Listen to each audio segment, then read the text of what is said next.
Vittoria esterna pesante per la Boreale di Pierluigi Palma che batte il Pomezia al Comunale di Via Varrone per 1-2, entrando in zona playoff. Sconfitta invece pesante per i padroni di casa, prima azione offensiva da parte della Boreale, poi il Pomezia a provare con il sinistro da parte di Daniel Rossi, spera in corner, dal corner da un'altra parte successivo, poco più tardi arriva il colpo di testa invece di Gasperini che termina sul fondo. Azione importante con il cartellino giallo preso dal calciatore della Boreale Perroni per questo intervento scomposto ai danni di Tassone, calciatore bianco-viola che rischia il rosso. Boreale che va in vantaggio alla prima vera azione offensiva, azione insistita, palla per De Vincenzi che trova il pallone al 18° minuto del primo tempo battendo Giordani per lo 0-1 in favore della Boreale. La reazione da parte del Pomezia arriva su questo cross da parte di Diglio, conclusione deviata con Lopinto che poi con il destro manda il pallone alto sopra la traversa. Ancora Pomezia sul finale della prima frazione di gioco e ancora il capitano dei rossoblù a tentare il destro, sfera in corner. Pomezia che resta invece in 10 contro 11 per questo intervento da parte di Catese.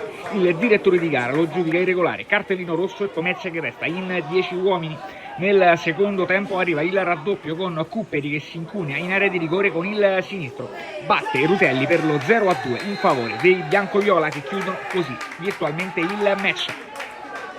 Ancora Boreale poco più avanti in conclusione con calcio di punizione, colpo di testa che termina però alto sopra la traversa. Boreale che allora va sugli spazi con il doppio vantaggio e in superiorità numerica. Occasione ancora per la formazione bianco-viola con Pomezia che riesce poi a salvarsi e Teti a provare a far reagire i padroni di casa. Calcio di punizione invece di Fe che con il portiere dei bianco-viola che manda il pallone in corner, dal corner successivo battuto da Lopinto, palla ancora per l'esterno del Pomezia, Francesco Fe con palla che tocca il braccio, calcio di rigore in favore del Pomezia, va dal dischetto Daniel Rossi che con il sinistro spiazza il portiere ospite, riaprendo il match al 23° del secondo tempo. 2 sono le azioni offensive nel finale, la prima è della Boreale con questa conclusione sventrata dal portiere dei padroni di casa, poi Pomezia che tenta il tutto per tutto, palla in area di rigore per Teti che mette il pallone giù.